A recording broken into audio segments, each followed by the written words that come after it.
नमस्कार, मैं हूं आपके साथ अंकिता पाल। बुलेटिन की शुरुआत करते हैं। उत्तराखंड में छात्र संघ चुनाव न होने को लेकर छात्रों में आक्रोश और भी ज्यादा बढ़ गया है। छात्रों का कहना है कि चुनाव की समय सीमा निकलने के बाद ही चुनाव नहीं हुए, जिसे लेकर छात्रों ने सोबन सिंह जीना यूनिवर्सिटी में तालाबंदी की, नगर की मुख्य सड़क और चौघान पाटा में जाम लगा दिया। प्रदर्शन के दौरान पुलिस के साथ छात्रों की नोकझोंक भी देखने को मिली। इसी के दौरान छात्रों ने जमकर बवाल काटा। कुछ छात्र प्रशासनिक भवन की छत पर चढ़ गए और साथ ही यहां पर जमकर नारेबाजी की। और जमकर नारेबाजी करते हुए छात्रों का यह भी कहना है कि चुनाव कराना उनका अधिकार है और सरकार इसे रोककर उनके लोकतांत्रिक अधिकारों का हनन करना चाहती है।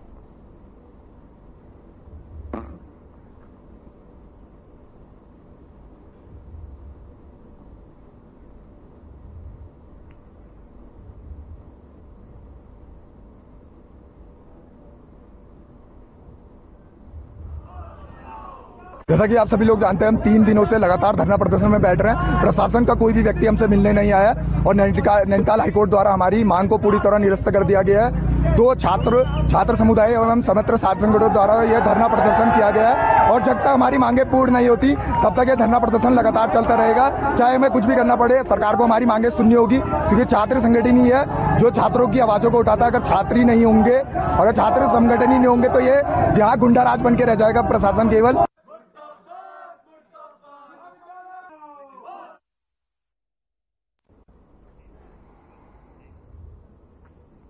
छात्र संघ चुनाव को लेकर आए हाईकोर्ट के फैसले पर छात्र संगठन भड़क गए हैं। छात्रों ने सरकार पर जानबूझकर छात्र संघ चुनाव नहीं कराने, हाईकोर्ट को गुमराह करने का आरोप लगाया। छात्रों ने चुनाव की मांग को लेकर ऋषिकेश के श्रीदेव सुमन विश्वविद्यालय कैंपस परिसर में जमकर नारेबाजी करते हुए प्रदर्शन करना शुरू कर दिया है और अपनी मांग पूरी करने के लिए कुछ छात्र पानी की टंकी पर भी चढ़ गए। सुरक्षा की दृष्टि से पुलिस बल मौके पर मौजूद है। पुलिस लगातार हाईकोर्ट के फैसले को मानने की अपील भी छात्रों से कर रहा, लेकिन छात्र चुनाव कराने की मांग पर अड़े हुए हैं।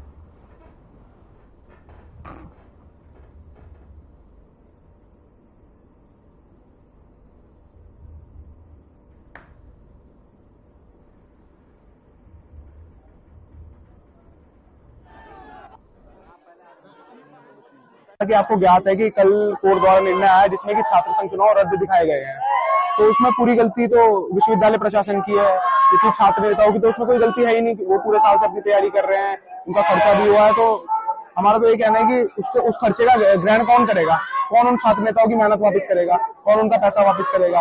अब इसमें हमारी यही मांग रहेगी कि छात्र संघ चुनाव कराए जाए, नहीं तो आगे हमारा इसी तरीके से विरोध चलता रहेगा। जैसे कि हमारे कुछ छात्र नेता ऊपर टंकी पे चढ़े हुए हैं, वो जब तक हमारे को कोई आश्वासन नहीं मिलेगा कि छात्र चुनाव होंगे तब तक वो नीचे नहीं आएंगे। अगर वो आज भी मना करते हैं तो वो ऊपर ही चढ़े रहेंगे और हमारा आज से आमना अनशन शुरू होगा अंदर, और वो हमें चलता रहेगा जब तक हमें कोई आश्वासन नहीं मिलेगा। को लेकर छात्र चुनाव की मांग को लेकर विश्वविद्यालय से और यहाँ के डायरेक्टर महोदय से लगातार मांग कर रहे हैं कि छात्र चुनाव किए जाए, लेकिन सरकार की जो मंशा है वो चुनाव कराने की नहीं है। को लेकर छात्र चुनाव की मांग को लेकर विश्वविद्यालय से और यहाँ के डायरेक्टर महोदय से लगातार मांग कर रहे हैं कि छात्र चुनाव किए जाए, लेकिन सरकार की जो मंशा है वो चुनाव कराने की नहीं है।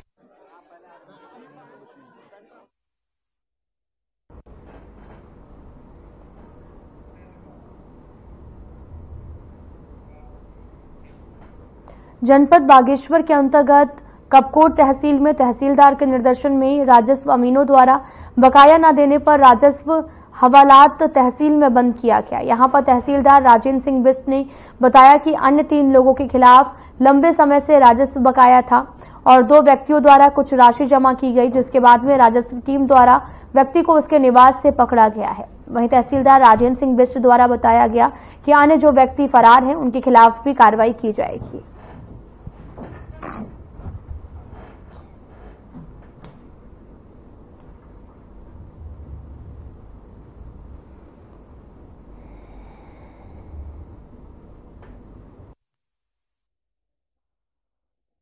राज्य सरकार द्वारा एक टीम गठित की गई है, जिसमें संग्राम हंसागिरी, महेश पुलिया, दीवानपुरी अमीन की टीम बनाकर भेजी गई, जिसमें इनके द्वारा राजू राम सनोब जसराम ग्राम सूपी वाले को गिरफ्तार करके लाया गया है, जिसपे 66,383 रुपये की वसूली थी।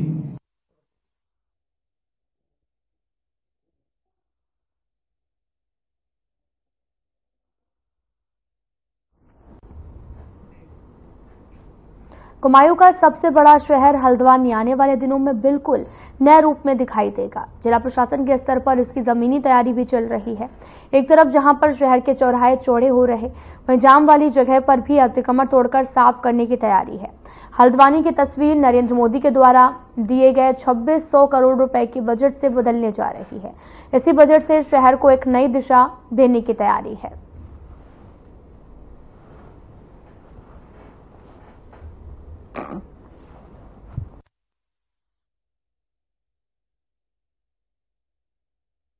समस्या से अब निजात मिलेगी। आपको बताते चलें कि लगातार अतिक्रमण हटाकर साफ सफाई का काम किया जा रहा है और जिसको लेकर कई तरह की पहल की जा रही है ताकि हल्द्वानी की तस्वीर को जो है वो बदलने का काम किया जा सके। अतिक्रमण हटाकर सफाई की व्यवस्था की जा रही, जाम की समस्या से अब लोगों को निजात भी मिलेगी।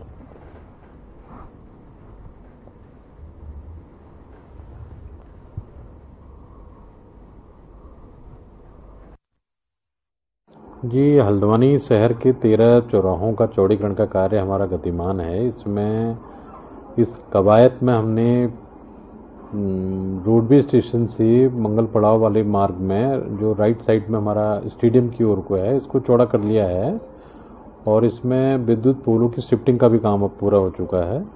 तो अब हम फाइनली जो है इसमें एक बीसी की लेयर होती है वो बिछा देंगे। इसके अलावा लाल डाट पीली कोठी चौराहे में भी हमने डीबीएम का करीब 80% काम कर लिया है। आज रात को हमारी फिर मशीनें वहाँ पर चलने वाली हैं।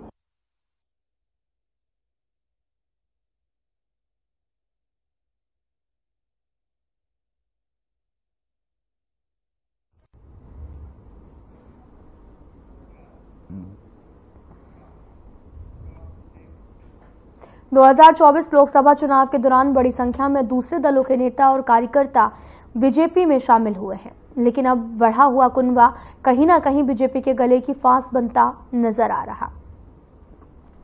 20 नवंबर को केदारनाथ में उपचुनाव होने हैं, जिसको लेकर भारतीय जनता पार्टी में दावेदारों की होड़ लगी हुई है। लेकिन इस बीच केदारनाथ सीट से 2 बार निर्दलीय उम्मीदवार के तौर पर चुनाव हार चुके कुलदीप सिंह रावत के तेवर से बीजेपी में विजय नहीं है और साथ ही लोकसभा चुनाव के दौरान बीजेपी में शामिल हो चुके कुलदीप उपचुनाव में टिकट न मिलने से बड़ा कदम उठा सकते हैं और उनके सोशल मीडिया पर चल रहे इंटरव्यू तो यही संकेत दे रहे हैं, जिसको लेकर कांग्रेस चुटकी ले रही है। कांग्रेस प्रदेश अध्यक्ष करण महारा का कहना है कि हकीकत यही है कि भारतीय जनता पार्टी में काफी असंतोष है। उन्होंने कहा कि उपचुनाव के लिए दिवंगत विधायक शैला रानी रावत की बेटी तैयारी कर रही है।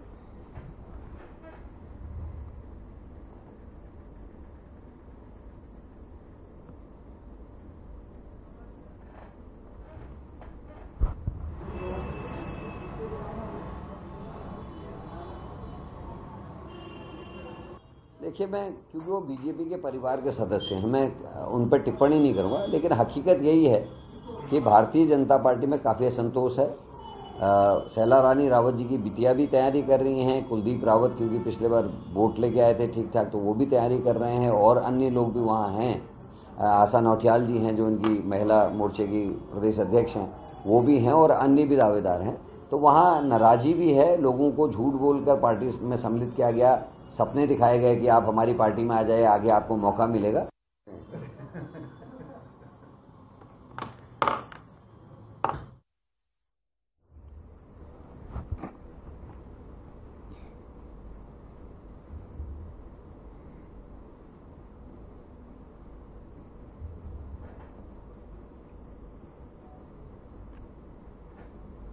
देहरादून के विकासखंड रायपुर के मालदेवता में जिला प्रशासन की ओर से बहुउद्देशीय शिविर का आयोजन किया गया था। इस दौरान रायपुर विधायक जिलाधिकारी के साथ तमाम अधिकारी मौजूद रहे और इस शिविर में बड़ी संख्या में फरियादी अपनी फरियाद लेकर पहुंचे, जिसका मौके पर निस्तारण किया गया। वहीं इस शिविर में बिजली, पानी, पेंशन, सड़क आदि से संबंधित समस्याएं प्राप्त हुई। जिलाधिकारी ने कहा कि जिला प्रशासन की कोशिश है कि जनता की समस्याओं का त्वरित निस्तारण हो और अभी तक मसूरी, ऋषिकेश आदि स्थानों पर इस तरह के शिविर लगाए गए और आगे भी ये शिविर लगाए जाएंगे।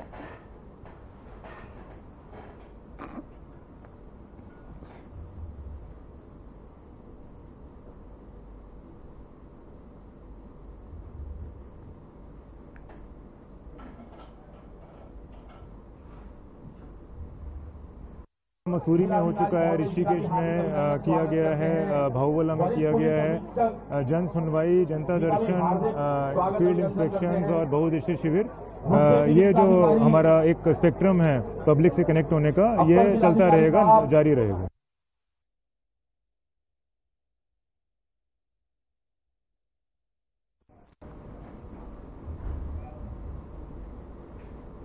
उत्तराखंड हाईकोर्ट ने राजकीय विश्वविद्यालयों और महाविद्यालयों में छात्र संघ चुनाव को लेकर दायर जनहित याचिका पर सुनवाई की। मामले की सुनवाई करते हुए कार्यवाहक मुख्य न्यायाधीश मनोज कुमार तिवारी और न्यायमूर्ति विवेक भारती शर्मा की खंडपीठ ने राज्य सरकार के शासन आदेश के आधार पर जनहित याचिका को निस्तारित कर दिया है। सरकार की तरफ से कहा गया कि सरकार ने 23 अप्रैल को शासन आदेश जारी कर कहा था कि 30 सितंबर तक छात्र संघ चुनाव हो जाने चाहिए, लेकिन विश्वविद्यालय ने उस आदेश का अनुपालन नहीं किया। वहीं याचिकाकर्ता की तरफ से कहा गया कि सरकार अपने ही शासन आदेश को लागू कराने में सफल नहीं हुई है। लिंग 2 कमेटी की रिपोर्ट का उल्लंघन किया गया। छात्र संघ का चुनाव न कराना उनके लोकतांत्रिक अधिकारों का हनन है।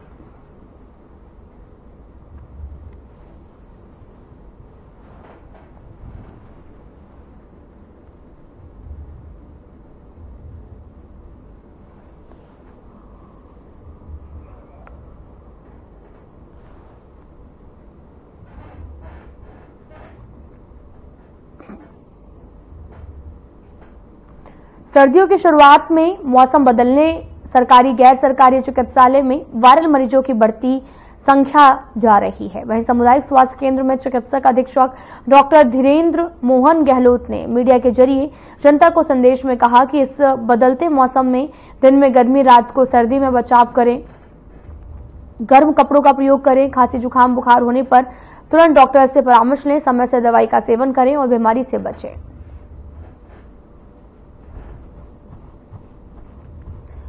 आपको बताते चले कि लगातार वायरल फीवर के मामले लगातार सामने आ रहे। जसपुर में वायरल का कहर देखने को मिला, जहां पर लगातार लोग जो हैं वो पीड़ित हो रहे और उन्हें वायरल फीवर की समस्या देखने को मिल रही, जिसे लेकर डॉक्टर्स भी लगातार कह रहे हैं कि अगर किसी तरह की कोई भी परेशानी है तो तुरंत डॉक्टर से संपर्क करें, डॉक्टर से दवाइयां लें और साथ ही रात के समय गर्म कपड़े पहने, जिससे सर्दी जुकाम से बचा जा सके।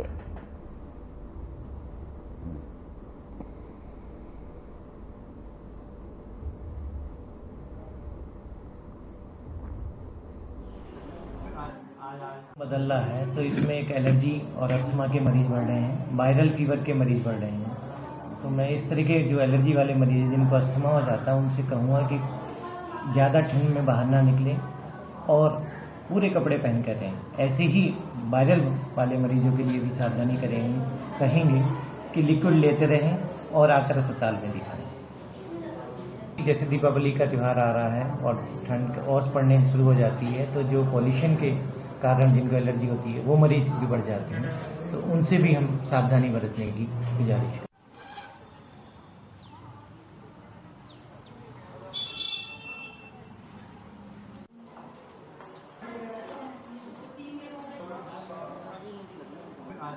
NH 309 अल्मोड़ा क्वारब के पास में भूस्खलन के कारण मार्ग पिछले 1 महीने से बाधित है, जिसमें अल्मोड़ा, बागेश्वर, पिथौरागढ़ के वाहनों को घंटों जामों का सामना करना पड़ा है, जिसको लेकर प्रदेश के मुख्यमंत्री पुष्कर सिंह धामी ने संज्ञान लिया था। इसके बावजूद भी इसमें कोई पुख्ता इंतजाम नहीं किए गए। कांग्रेस के अल्मोड़ा विधायक मनोज तिवारी द्वारा क्वारब पुल पर सैकड़ों कांग्रेसियों द्वारा धरना दिया गया। विधायक मनोज तिवारी ने कहा कि पिछले कई महीनों से क्वारब में लैंडस्लाइड हो रही है। बीजेपी की केंद्र और राज्य सरकार ने अभी तक इसका कोई भी संज्ञान नहीं लिया, जिसको लेकर कांग्रेस जनों द्वारा धरना दिया गया। और वहीं कांग्रेस जिला अध्यक्ष भूपेंद्र भोज ने चेतावनी दी कि 15 दिन के अंदर कार्रवाई नहीं होने पर उग्र आंदोलन के साथ जिलाधिकारी कार्यालय का घेराव किया जाएगा।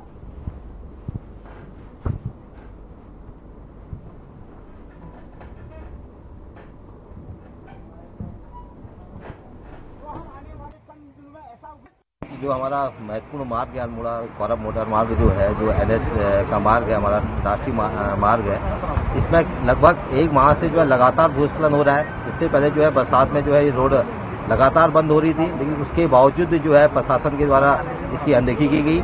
आज हमारा सीधा आरोप ये है कि जो यहाँ के हमारे केंद्रीय राज्य मंत्री हैं, जो इसी विभाग के सड़क परिवहन विभाग के जो मंत्री हैं, उनके द्वारा जो इस क्षेत्र की उपेक्षा की जा रही है। और आप देख रहे हैं कि दिवाली का मौसम है, दिवाली का समय है और यहाँ पर जो लोग हैं हमारे सब आवागमन कर रहे हैं और बार बार जो है मार्ग अवरुद्ध हो रहा है, जिससे आम जनता को की जो ये पीड़ा है, इसी पीड़ा को लेकर जो है आज कांग्रेस जन यहाँ पर उपस्थित हुए हैं। राजमार्ग है और ये मार्ग इतना महत्वपूर्ण है कि ये जो हमारे अल्मोड़ा, पिथौरागढ़, बागेश्वर मोटर मार्ग को जिले को जोड़ने का काम करता है और बहुत ही महत्वपूर्ण मार्ग है।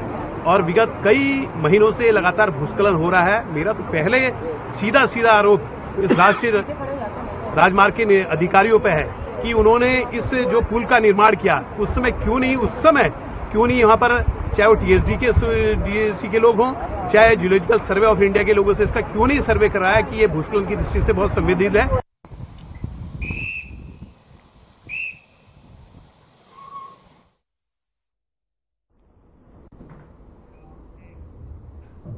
कुमायूं आयुक्त दीपक रावत ने राजकीय प्रजनन उद्यान भीमताल में औचक निरीक्षण किया, जिसमें कई प्रकार की गड़बड़ियां पाई गई, जिस पर आयुक्त ने तत्काल राजकीय प्रजनन उद्यान भीमताल के परंपरागत कृषि विकास योजना के अंतर्गत संचालित आउटलेट को सील करने के निर्देश दिए। कुमायूं आयुक्त ने अचानक राजकीय प्रजनन उद्यान भीमताल में स्थित परंपरागत कृषि विकास योजना के अंतर्गत बने हुए आउटलेट का निरीक्षण किया। इस दौरान उन्होंने बताया कि उनको शिकायत मिली थी कि किसानों को मिलने वाला बीज गुणवत्तापूर्ण नहीं है, साथ ही कई प्रकार की खामियां भी पाई गई हैं।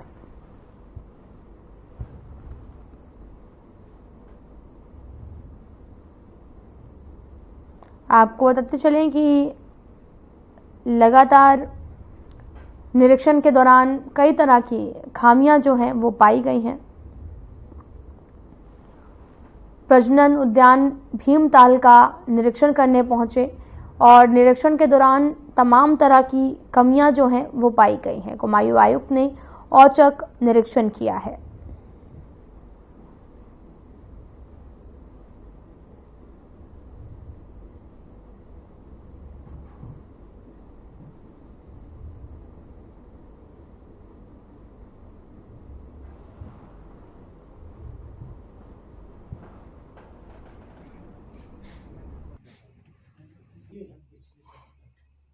प्रेमा फेसाई संदिग्ध लग रहा है, बारकोड की रीडिंग नहीं हो पा रही है, सप्लाई अगर 20-20 में करनी थी तो यहाँ 40 में क्यों आ रही है।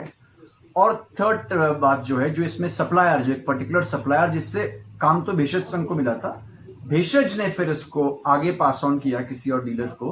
वो डीलर का कहना है कि इनका सीड प्रोग्राम उरई में चल रहा था और यूपी से जो सीड सर्टिफिकेशन एजेंसी वहां की है, उन्होंने इसको सर्टिफाई किया है।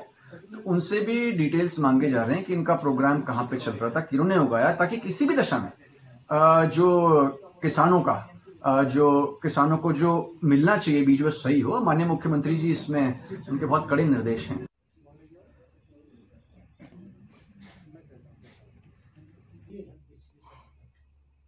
वही कह रहा हूँ, जो मैंने फोटो देखी है।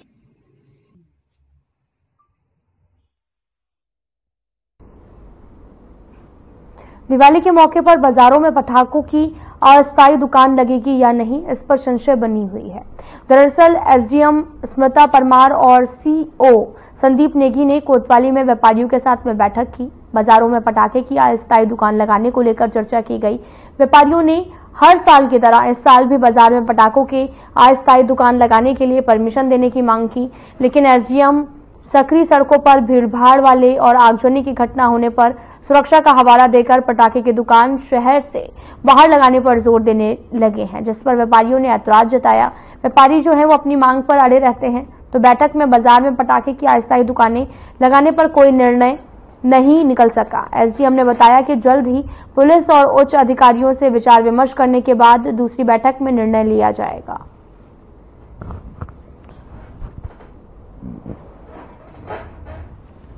एसडीएम सीईओ ने व्यापारियों के साथ में चर्चा की है। अस्थायी दुकान लगाने को लेकर यहां पर चर्चा की गई है। पूरा मामला ऋषिकेश से है, जहां पर पटाखों पर की दुकानें जो है वो लगाने पर अभी भी सस्पेंस जो है वो बरकरार है। जिसको लेकर एसडीएम सीओ ने व्यापारियों के साथ बैठक की है।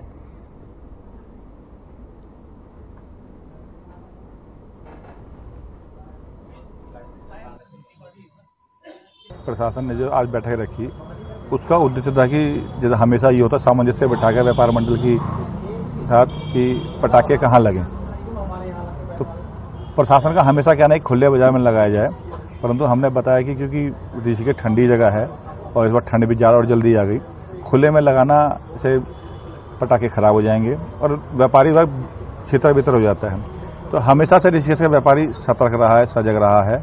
तो हमने कहा कि अपने हिसाब से सिक्योरिटी सुरक्षा भी रखते हैं दुकानदार, तो पटाखे हमेशा की तरह बाजार में लगे। इसमें जो आने वाला दीपावली का पर्व है उसमें किस तरह से हमारी ट्रैफिक व्यवस्था रहेगी, फायर की जो व्यवस्था रहेगी, और साथ ही हमें पटाखा दुकानों के लाइसेंस निर्गत करने के लिए भी कुछ आवेदन प्राप्त हुए हैं, तो उसके संबंध में भी वार्ता हुई है हमारी व्यापार संघ से। तो ये 3-4 मुद्दे थे जिनके संबंध में हमने डिस्कशन किया। क्या डिसीजन लिया गया? हम पिछले इससे पहले क्या व्यवस्था रही है यहाँ ऋषिकेश में, उसको भी हम पुलिस के साथ डिस्कस कर रहे हैं। प्रदेश में इन दिनों डेमोग्राफिक चेंज को लेकर सियासत गर्म है। वहीं हाल ही में आपको बताते चले कि AIMIM के राष्ट्रीय अध्यक्ष असदुद्दीन ओवैसी के एक ट्वीट पर फिर से सियासत गर्मा गई है। ओवैसी ने ट्वीट में लिखा कि उत्तराखंड के चमोली में मुस्लिम परिवारों का सामूहिक बहिष्कार किया जा रहा है, जिसको लेकर उत्तराखंड राज्यसभा सांसद बीजेपी के वरिष्ठ नेता नरेश बंसल ने कहा कि सम्मान और समानता के लिए उत्तराखंड में समान नागरिक संहिता लाया गया है।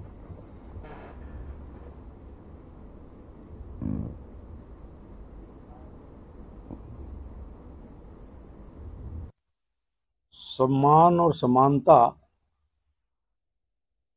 इसी के लिए समान नागरिक संहिता लाई जा रही है उत्तराखंड में, लेकिन इसके साथ साथ देवभूमि का देवत्व और देव स्वरूप बनाए रखना यह भी आवश्यक है।